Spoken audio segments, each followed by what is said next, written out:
కొత్త విషయం ఏం తెలుసు, నేవీ వేరు, మర్చెంట్ నేవీ వేరు అనే విషయం నేను ఇప్పుడు మీ గురించి మీతో మాట్లాడిన తర్వాత తెలుసుకున్నాను. ఏంటి డిఫరెన్స్ ఏంటి నేవీకి, మర్చెంట్ నేవీకి? అంటే నార్మల్గా చాలా మంది షిప్ అంటేనే నేవీ అనుకుంటారు నార్మల్గా. అవును. బట్ అది షిప్ అంటే చాలా డిఫరెంట్ టైప్స్ ఆఫ్ షిప్స్ ఉన్నాయి. హ్మ్. సో నేవీ అనేది గవర్నమెంట్, మన ఇండియన్ గవర్నమెంట్కి సంబంధించినవి, అవి స్పెషల్లీ వార్ షిప్స్ అనమాట. ఓకే. హ్మ్. సో మన దేశానికి రక్షణగా యూజ్ చేస్తారు అవి. హ్మ్. మర్చెంట్ నేవీ అనేది different sector, only transporting like okay. Commercial use కోసం యూజ్ చేస్తారు అనమాట. హ్మ్. సో ఇదంతా ప్రైవేట్ సెక్టర్. మర్చెంట్ నేవీ అనేది ఫుల్గా ప్రైవేట్ అయితే సెక్టర్ ఇప్పుడు మీది గవర్నమెంట్ జాబ్, కాదు. గవర్నమెంట్ సెక్టర్ కాదు అసలు. అస్సలు కాదు. ప్రైవేట్ చాలా సెక్టర్. మంది కన్ఫ్యూజ్ అవుతున్నారు. షిప్ అంటేనే నేవీ అనుకుంటున్నారు. నాకు ఇప్పటికీ నాతో వీడియో చేసి చూస్తూ ప్రతి ఒక్కరు కమెంట్స్ చేస్తుంటారు అనమాట, నేవీలో ఎలా జాయిన్ అవ్వాలి, నేవీలో ఎలా జాయిన్ అవ్వాలి. అవును. బట్ ఇక్కడ రెండు థింగ్స్ డిఫరెంట్ అనమాట. మర్చెంట్ నేవీ అండ్ నేవీ అనేది డిఫరెంట్. చాలా వీడియోస్లో చెప్పా, అయినప్పటికీ కొంతమందికి అయితే ఈ మర్చెంట్ నేవీలో ఆపర్చునిటీస్ ఎలా ఉంటాయి అంటే డెసిగ్నేషన్స్ అండ్ డిగ్రీస్ ఏమైనా ఉండాలా? 10th, ఇంటర్ ఇవి సరిపోతాయా? అంటే స్టార్టింగ్ స్టేజ్ 10th క్లాస్ నుంచి స్టార్ట్ చేయొచ్చు. అంటే ఓకే. లోవర్ ర్యాంక్స్ ఉంటాయి, లైక్ అక్కడి నుంచి 10th మనకి ఉండి కొన్ని లైక్ మెరైన్కి సంబంధించిన కోర్సెస్ ఉంటాయి అనమాట. మ్మ్. సో 6 months కోర్స్ అని, దాని తర్వాత +2లో ఇంటర్లో చదివిన వాళ్ళకి 1 year కోర్సెస్ అని. సో స్టార్టింగ్ 10th నుంచి +2 చేసిన వాళ్ళు, ఇంజనీరింగ్ చేసిన వాళ్ళు, డిగ్రీ చేసిన ఆర్ +2 మీద వెళ్ళొచ్చు అనమాట. సో ఇలా చాలా కోర్సెస్ ఉంటాయి. మన స్టడీ అయ్యాక ఆ డిఫరెంట్ కోర్సెస్ చేశాక మళ్ళీ మర్చెంట్ నేవీలో జాయిన్ అయ్యే ఛాన్స్ ఉంటుంది. సో మీరు ఫస్ట్ ఏ జాబ్ తీసుకున్నారు? మర్చెంట్ నేవీగానే తీసుకున్నారా? అదే కంటిన్యూ అవుతున్నారా? ఏమైనా డెసిగ్నేషన్, ప్రమోషన్ లాంటిది ఏమైనా వచ్చిందా? అంటే మాకు నార్మల్గా నేను వెళ్ళింది 10th బేస్ మీద అనమాట. నేను అప్పుడు 2012లో 10th అయ్యాక, ఇంటర్ అయ్యాక వెంటనే 10th బేస్ మీద వెళ్ళాను అప్పుడు. ఓకే. సో 10th బేస్ పై వెళ్ళి 6 months గోవాలో కోర్స్ చేసిన నేను. 6 months మెరైన్ కోర్సు. ఆ 10th క్లాస్ మీద అయ్యే కోర్సెస్ చాలా ఇన్స్టిట్యూట్స్ ఉన్నాయి ఇండియాలో. ఒక 40+ ఇన్స్టిట్యూట్స్ ఉంటాయి. సో నేను వెళ్ళిన ఇన్స్టిట్యూట్లో జాబ్ అనేది ష్యూరిటీగా దొరుకుతుంది అనమాట. ఓకే. సో ప్లేస్మెంట్స్ లాగా. అది నెంబర్ 1 ఇన్స్టిట్యూట్ అంటే ఇండియాలో. సో అందులో నేను ఎగ్జామ్ రాసి మరీ వెళ్ళా, దొరికింది. అక్కడే జాబ్ కూడా అక్కడే నాకు దొరికిపోయింది అనమాట. 2012లో నేను ట్రైనింగ్ చేశా. సో అప్పుడే జాబ్ దొరికిపోయింది. దాని తర్వాత మాకు షిప్లో లోవర్ ర్యాంక్లో ఫస్ట్ స్టార్టింగ్ వెళ్తాం. అలా అలా మా ఎక్స్పీరియన్స్ తర్వాత కొన్ని సర్టిఫికేట్స్లో ఎక్స్పీరియన్స్ తర్వాత కొన్ని సర్టిఫికేట్స్ మనం మళ్ళీ చదువుకోవాలి, కొన్ని కోర్సెస్ చదవాలి. చదివినవి ఉంటాయి, ఆర్ చదవకుండా కూడా మన ఎక్స్పీరియన్స్తో కొన్ని సర్టిఫికేట్స్ ఇవ్వడం జరుగుతుంది. దాన్ని మనం హయ్యర్ ర్యాంక్ అలా వెళ్తూ ఉండొచ్చు. బట్ అలానే ఇంకా ఫర్దర్గా ఇంకా పైకి వెళ్ళాలన్నా ఇంకా కోర్సెస్ ఉంటాయి, చేసుకుంటూ వెళ్ళొచ్చు అనమాట ఎక్స్పీరియన్స్ తర్వాత. ఓకే. మర్చెంట్ నేవీ సముద్రంలో పని చేయడమే చాలా రిస్క్ కదా. శాలరీస్ చాలా హైలీ పెయిడ్ ఉంటాయని విన్నాను. ఎలాంటి శాలరీస్ ఉంటాయి? మాకేమైనా ఫిగర్స్ చెప్పగలరా? అంటే హై శాలరీస్ ఉంటాయి. అందరికీ గుర్తొచ్చేది మర్చెంట్ నేవీ అంటే ఎక్కువగా హై శాలరీస్ ఉంటాయని తెలుసు. బట్ లైఫ్ కూడా అంతే టఫ్ ఉంటుంది, అందువల్ల అంత హై శాలరీస్ ఇస్తారు. స్టార్టింగ్ అంటే లోవర్ ర్యాంక్ నుంచి వెళ్తే మినిమం 30,000, అంటే జస్ట్ అప్పుడే జాయిన్ అయిన వాళ్ళకి, 10th పాస్ అయిన వాళ్ళకి మర్చెంట్ నేవీలో జాబ్ తెచ్చుకుంటే 30,000 ఉంటుంది మినిమం. ఓకే. 30,000 అంటే వాళ్ళు వెళ్ళే షిప్ కంపెనీ అలా డిపెండ్ అయి ఉంటుంది. కొంతమంది ఇంకా తక్కువ కూడా వెళ్ళే ఛాన్స్ ఉంటుంది. అది స్టార్టింగ్. తర్వాత కొద్ది రోజుల ఎక్స్పీరియన్స్ తర్వాత మాకు కొంత ర్యాంక్స్ ఉంటాయి. ఆ ర్యాంక్స్ మనం వెళ్ళామనుకో మినిమం 1 lakh అనేది ఖచ్చితంగా ఉంటుంది అనమాట. సో అంటే విత్ ఇన్ షార్ట్ పీరియడ్ లో మనము ట్రాన్సిషన్ అనేది చూస్తాం, వేగంగా చూడొచ్చు, హైక్ చాలా వేగంగా చూడొచ్చు. ఓకే. బట్ అలానే హయ్యర్ ర్యాంక్ ఏదైతే ఉందో ఆఫీసర్స్లో కెప్టెన్ ఉంటారు, చీఫ్ ఇంజనీర్ ఉంటారు, వాళ్ళకి పర్ మంత్ 10 lakhs నుంచి 20 lakhs వరకు వచ్చే ఛాన్స్ ఉంటుంది పర్ మంత్. 10 lakhs నుంచి 20 lakhs అంటే నావిగేషన్ ఆఫీసర్ లైక్ కెప్టెన్ అంటారు, షిప్ కెప్టెన్, అలాగే చీఫ్ ఇంజనీర్ అంటే వాళ్ళిద్దరికి సేమ్ సాలరీస్ ఉంటాయి, హయ్యర్ ర్యాంక్ అనమాట వాళ్ళవి. అయితే ఒక్కసారి మీరు వెళ్తే షిప్ లోకి, మీ జాబ్ ఎన్ని డేస్ అక్కడ హోల్డ్ అయిపోతారు? రిటర్న్ ఎప్పుడు వస్తారో?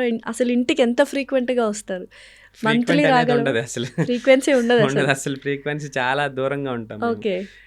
లైక్ మేము వన్స్ మాకు అగ్రిమెంట్స్ మీద వెళ్తాం అనమాట. 9 months ఉంటాయి, 6 months కాంట్రాక్ట్ బేసిస్ ఉంటాయి. సో వన్స్ మేము షిప్లోకి ఎక్కాక 9 months తర్వాతనే వస్తామన్నమాట. 9 months అని చెప్తారు మాకు, ఆల్వేస్ మనం ప్లస్లోనే ఉంటాం అనమాట. 10 months 11 months అలానే వస్తాయి, ముందు ఎప్పుడు దించారనమాట. 10 months ట్రావెల్ చేస్తారు మీరు షిప్లోనే. మళ్ళీ రిటర్న్ వచ్చిన తర్వాత ఎన్ని మంత్స్ మీకు ఆఫ్ అనేది ఉంటుంది? మాకు 3 months ఆఫ్ ఉంటుంది. ఆఫ్లో శాలరీ ఉండదు. అవునా? 3 మంత్స్ ఉండొచ్చు, 1 ఇయర్ మీరున్న శాలరీ అనేది ఉండదు కాబట్టి మీరు ఎన్ని నెలలైనా ఉండొచ్చు. బట్ అది సో, చాలా కష్టం. అన్యాయం అనిపిస్తుంది. మరి అంతే మరి. కష్టమే కదా? కొంచెం కష్టమే. ఎందుకంటే ఇప్పుడు 1 ఇయర్ ఉండిపోయానుకో అసలు నీకు శాలరీ ఇన్‌కమ్ అనేది ఉండదు. మళ్ళీ వెళ్తేనే అక్కడ ఉన్నప్పుడే శాలరీస్ అనేవి వస్తాయన్నమాట. 10 మంత్స్ అంటే చాలా ఎక్కువ పీరియడ్. యూజువల్‌గా కమ్యూనికేషన్ గానీ, సముద్రంలో నెట్ ఉండదు, సిమ్ ఉండదు, ఏముండదు. ఓన్లీ శాటిలైట్సే. ఒకప్పట్లో మీరు జాయిన్ అయినప్పుడు అస్సలు చాలా అరుదుగా ఉండేది. ఎలా ఉండేది కమ్యూనికేషన్ ఇంట్లో నేను వాళ్ళతో? జాయిన్ అయినప్పుడైతే పూర్తిగా ఇంటర్నెట్ అనేది అసలు లేదనమాట. అసలు ఫెసిలిటీ లేదు. మాకు కాల్స్ ఉండేవి నార్మల్‌గా. షిప్‌లోనే శాటిలైట్ కాల్ ఉంటది. ఓకే. దాన్ని మేము కొనుక్కోవాలనమాట. లైక్ $20, $30 అని కొనుక్కోవాలి. సో, అవి కూడా ఒక 17 మినిట్స్, 15 మినిట్స్ అంతే దొరుకుతది. ఆ ఫోన్ మాట్లాడినప్పుడు కూడా మనం ఇటు నుంచి హలో అన్నామనుకో, వాళ్ళు విన్నాకే మళ్ళీ రిటర్న్ అలా అలా ఉంటదనమాట. ఓకే. సో, ఓవర్ అన్నట్టుగా అనుకో. శాటిలైట్‌లో డైరెక్ట్‌గా మనం మాట్లాడుతున్నప్పుడు అలా రాదు. టాకీ వాకీలో మాట్లాడినట్టు వాకీ ఉండాలి. మనం టాకీలా ఉంటది. మాట్లాడేది అయిపోయిన తర్వాత వాళ్ళు మాట్లాడి విన్న తర్వాత మళ్ళీ మనం అలాంటి టైప్ ఫోన్ కాల్స్ ఉండేవి అప్పుడు. అప్పుడు వెంటనే మినిట్స్ కూడా అయిపోతుంటాయి. జస్ట్ బాగున్నామా చెప్పడానికే ఉండేది అలా. జస్ట్ ఇక్కడ సేఫ్గా ఉన్నామనే తెలియాలంటే జస్ట్ ఆ కాల్స్తో చేసేవాళ్ళం. నెక్స్ట్ కొన్ని కంట్రీస్ వెళ్ళినప్పుడు అక్కడ లోకల్లో సిమ్ కార్డ్స్ అనేవి మాకు సెల్ చేస్తారనమాట. ఓకే. ఆ పోర్ట్ల దగ్గర ఉన్న వాళ్ళు వచ్చేసి ఎక్స్ట్రా మనీ కోసం తీసుకొని అవి పే చేసుకుంటాం. హ్మ్. అలా యూజ్ చేసేవాళ్ళం అనమాట. ఓకే. ఇప్పుడు ఈ మధ్య కాలంలో ఇంటర్నెట్ కొంచెం కొన్ని కంపెనీలు ప్రొవైడ్ చేస్తున్నాయి మంచిగా. సో, దాంట్లో అయితే శాటిలైట్ ద్వారా యూజ్ చేస్తాం. కొన్ని కంపెనీలు కూడా పే చేసి మేము కొనుక్కోవాలన్నమాట. Like okay. తక్కువ ఎంబీ ఇస్తారు, బట్ పే చేయాలి ఎక్కువ పే అనమాట. చేయాలి. అంటే వాయిస్ కాల్ మాత్రమేనా? ఎప్పుడైనా చూడాలని 10 నెలలు ఇంట్లో వాళ్ళని చూడకుండా ఉండడం అంటే చాలా డిఫికల్ట్. ఇప్పుడు విదేశాల్లో ఉన్న వాళ్ళకి ఈజీ యాక్సెస్ ఉంటది. వీడియో కాల్ చేసుకుంటారు. అట్లా వీడియో కాల్ ఆప్షన్స్ ఉన్నాయా? బట్ వెరీ కాస్ట్లీ అని ఎవరు చేయరా? అంటే కొంతమంది అంటే లైక్ మాట్లాడకుండా కంట్రోల్‌లో ఉంటారు. ఎందుకంటే ఇంత మనం కష్టపడడానికి వచ్చాం. ఈ అమౌంట్ ఎలా వేస్ట్ చేయడం ఎందుకని ఆలోచించి కొంతమంది కొనరు. బట్ కొంతమంది కొనే ఛాన్స్ ఉంటది. సో, డైలీ కూడా మాట్లాడాలని ఉంటది కదా! పేరెంట్స్‌ని, ఫ్యామిలీస్‌ని మిస్ అవుతుంటారు కాబట్టి ఈ టైంలో అది ముందైతే అసలు ఆ ఛాన్సే లేదు. ఓన్లీ జస్ట్ వాయిస్ కాల్‌తోనే చాలా హ్యాపీగా ఫీల్ అయ్యేవాళ్ళు ఉండేవాళ్ళు. బట్ ఇప్పుడు శాటిలైట్ ద్వారా కొంచెం మంచిగా ఉందన్నమాట. చాలా ఈజీ లైఫ్ అనిపిస్తుంది కొంచెం. ఓకే. హాలిడేస్ నుంచి ఇంకా జాబ్‌కెళ్ళేటప్పుడు ఎలా ఉంటది ఫీల్? అంటే ఇంకా మనం వస్తామా రామా అన్న థాట్సే ఎక్కువగా ఉంటాయి. It is very risky, very dangerous కదా! అసలు ఆ జాబ్ అలాంటి జాబ్‌ని ఎందుకు చూస్ చేసుకున్నారు మీరు? మర్చెంట్ నేవీగా ఎందుకు అంటే చూస్ ఇప్పుడు చెప్తే మీరు షాక్ చేసుకోవాలనిపించింది? అవుతారు. మా విలేజ్‌లో ఉన్న 1000 మెంబర్స్ ఉన్నారనుకో, అందరూ ఇవే జాబ్స్ అనమాట. అంటే మా గ్రాండ్ ఫాదర్స్ నుంచి ఇవే జాబ్స్ చేస్తున్నారు. అంటే 1000 మందుంటే మీ గ్రామంలో ఆల్మోస్ట్ అందరూ అందరూ ఇవే jobs.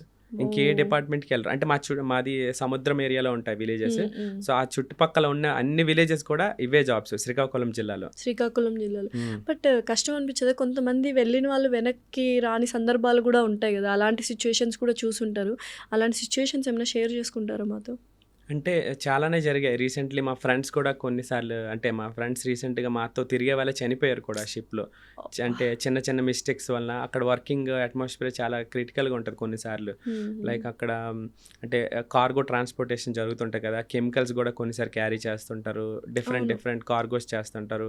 Are if in case ఏదైనా జరిగినప్పుడు వెంటనే మనం అంటే ల్యాండ్‌కి రీచ్ అవ్వలేము. హాస్పిటల్ ఉండదనమాట. హాస్పిటల్ అనేది ఉండదు అందులో. యెస్. ఏమన్నా జస్ట్ జనరల్‌గా చిన్న హాస్పిటల్ ఉంటది. జస్ట్ బేసిక్ అంటే లైక్ బేసిక్ మెడికల్ ఫెసిలిటీస్ ఉంటాయి. అంతే. ఫస్ట్ ఎయిడ్ లాగా అనుకోండి.